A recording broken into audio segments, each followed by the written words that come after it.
nail this home, think about social triggers one more time.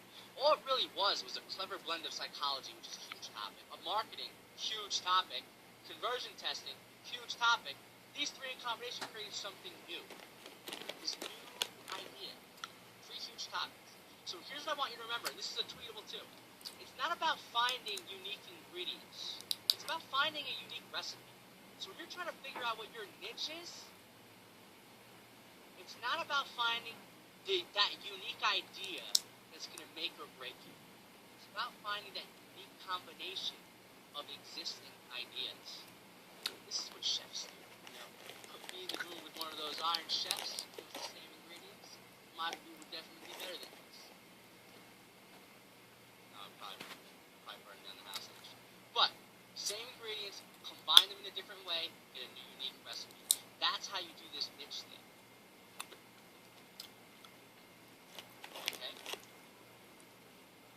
Now, here's the next tactic. So I talk about the first tactic, which is the niche. The next tactic is what I call the anchor.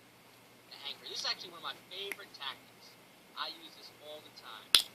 Memory experts know one of the easiest ways to get people to remember something is to anchor it to something they already know.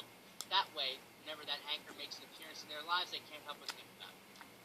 This is especially important because research has shown that the more you can pop into people's minds throughout the day, the more likely they're going to talk about you, your products, and your business. As in, they're going to recommend more people to your website. If you can anchor yourself in their lives.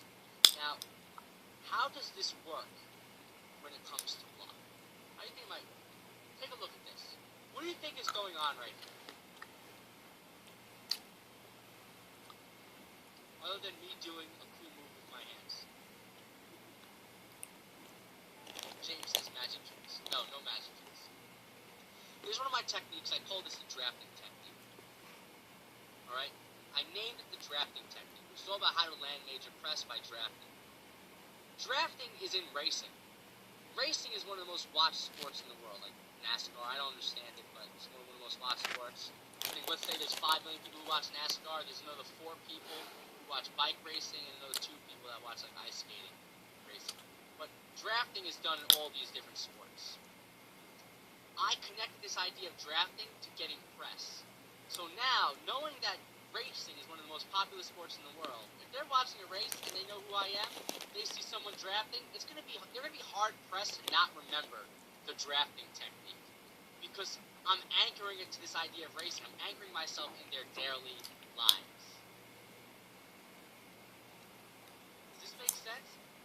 Cobra says this is very smart. For those of you who are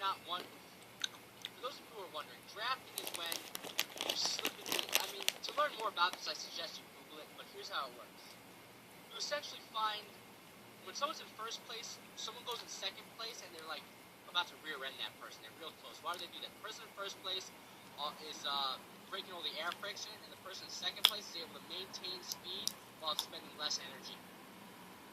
This works online because when you're trying to get press, you don't want to find people who never covered people like you before. You want to find journalists who covered people like you in the past, and then they get them to cover you in the future. Just Google the drafting technique if you want to learn more, but drafting is in racing. I anchor. How else do I anchor? I like to do the ultra-personalized approach. The ultra-personalized approach. And silly. Right? I did some analysis of all the top blogs, and I noticed that a lot of these top blogs had guest bloggers, and there was no real unique voice behind it because there were so many authors on the blog. I decided to never accept guest posts on Social Triggers. And then to really dial it home that I wrote every blog post, I put a picture of myself in every single blog post.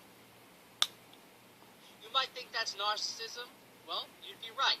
But it's also a differentiation strategy, and I'm anchoring this idea of personality to my readers. I'm also using these stupid faces on purpose because I'm anchoring silliness to my readers. Because now I'm not like everyone else who takes themselves too seriously.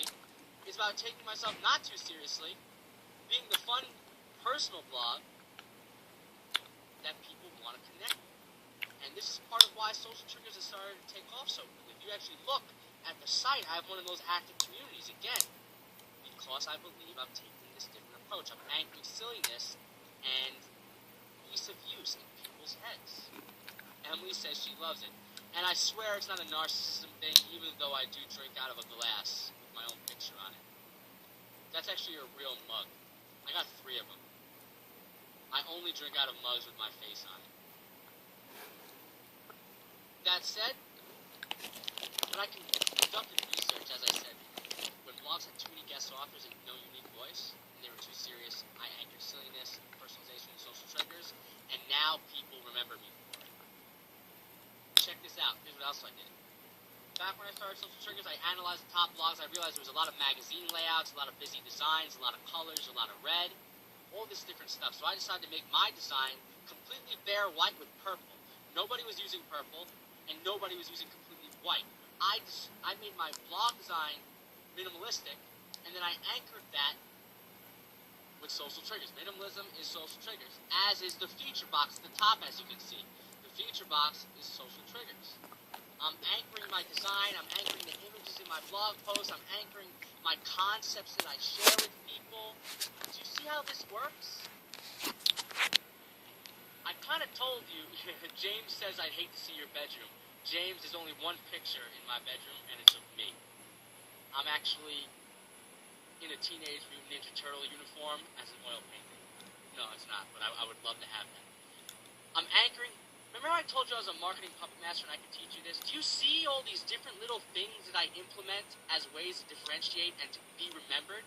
Now, people always wonder, like, how do I get more traffic there? How do I get more links? How do I rank higher in search engines? Look, if you get the links and traffic, get all that, and you have this other stuff that we're talking about messed up, you're not going to build a loyal audience. You've got to get this type of stuff built into your site before you even try to get the links. And it's really easy once you know that it exists. Once you know that it exists. Alright, let's keep going. Here's what you need to remember. When you're looking to anchor yourself in your readers' lives, you got to analyze your competition, not from the typical topical perspective, but from a presentation perspective, and choose what stands out. And then you got to anchor yourself with concepts, just like with drafting. The same applies. You just tell the story and anchor it to that other thing. The more you talk about it, the more they remember it. I talk about drafting nonstop. Every presentation I do, I mention it. I mention it on this webinar. I mention it all over the place. By the time I'm done, everyone will know drafting is Derek out. And now the next tactic is what I call, well, this is a little inappropriate. I was going to say blue balls, but that's actually a euphemism. So I'm not going to say that. What I meant to say was connecting the dots, but I'm actually laughing right now. I'm basically a child. Sorry about that. Alright, anyway, let's keep... Emily says she can't stop it. Alright, I'm sorry. Wait. Catch my breath. Just don't retweet blue balls and big traffic in the same Twitter update. Alright, the next tactic you want to be remembered is you want to connect the dots. You want to connect the dots. Right? When most people provide people with advice, they'll share what they know and leave it up to their reader to figure out how to use it. Right? That's a big mistake. That's fine and all, but you're also missing out on a huge opportunity to further connect the dots, to invoke in the mind's eye of your readers with the main goal of enticing them to share what you create with their friends.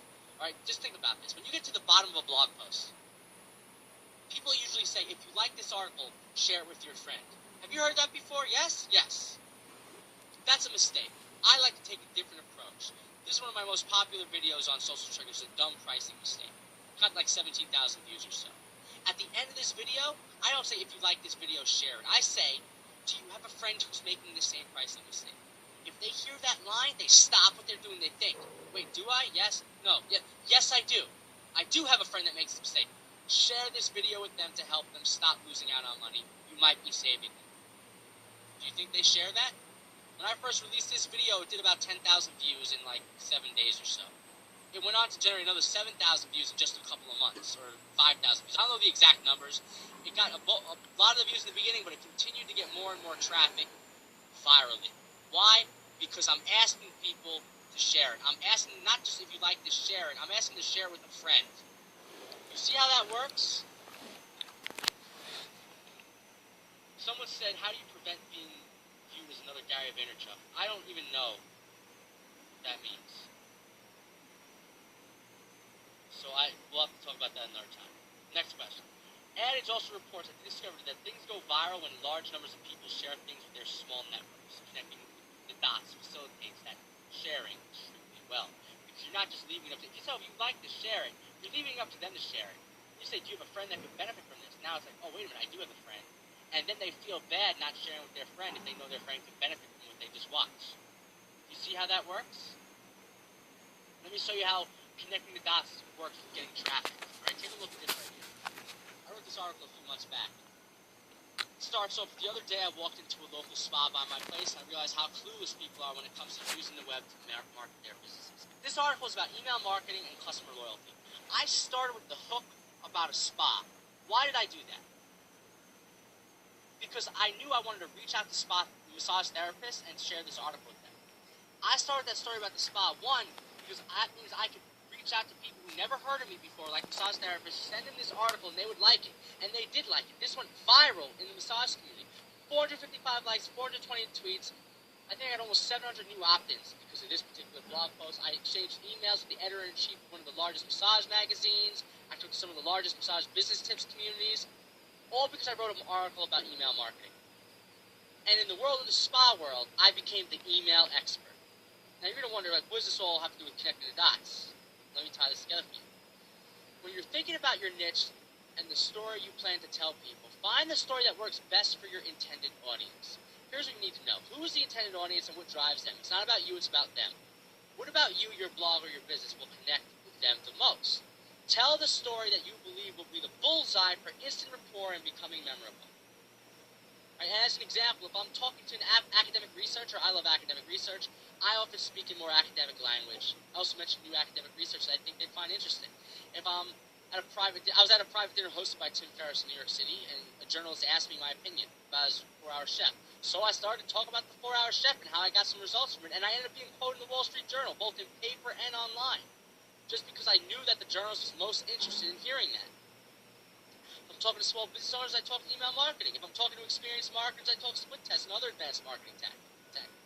This is not about being a liar. This is about realizing who you're talking to and catering your message directly to them. Do you see how that works? It's great. Now, let's give a quick little overview. Crush through some crippling beliefs, and I share with you the 3 little tips for influential first impressions: the niche, the anchor, and connect the dots. Did you guys love this content so far? Well, as you might expect, I have an opportunity for you to take me up on an advanced training. Do you want to hear about this advanced training? Say yes in the chat box now. Yes. Everyone is saying yes. Okay, let me walk you through what this advanced training is. It's called Blog That Converts. It's the complete course with the exact tactics, psychological strategies, and step-by-step instructions to building a popular blog that fuels your business. It works even if you're starting from scratch or you've been at it for a while. This course is signed up to find your first 1,000 readers or your first 100,000 readers. And it works even if you're selling consulting, info, software, whatever it is you're selling, it works. Okay? That said, it's a 4-week multimedia online training course. You'll get videos, audios, PDFs, and more. It's a course that's delivered in week-by-week chunks. I don't like to give all the content available at once because it's very overwhelming. I deliver it week by week. The ideal student will learn, implement, get results, and then they will rinse and they will repeat. That is how this works. And then it's an online training class that cuts through the BS. You just listened to me for the last hour. You know I cut through the BS. Am I right? Am I right? Yes. Who's this not for? If you're looking for get-rich-quick schemes, I can't help you. If you sell them, get off the webinar. If you're a know-it-all, do me a favor and you a favor and log off. I hate know-it-alls. Even me, I'm like the most cocky dude that I know. And when I'm talking to someone, I never act like a know-it-all simply because I think that there's something that they can teach me. And now that I got that off my chest, let me tell you exactly what you get in the 4-week program. 1, you get me making stupid faces. You're going to get and then in week 1, you're going to get Operation Quick Start.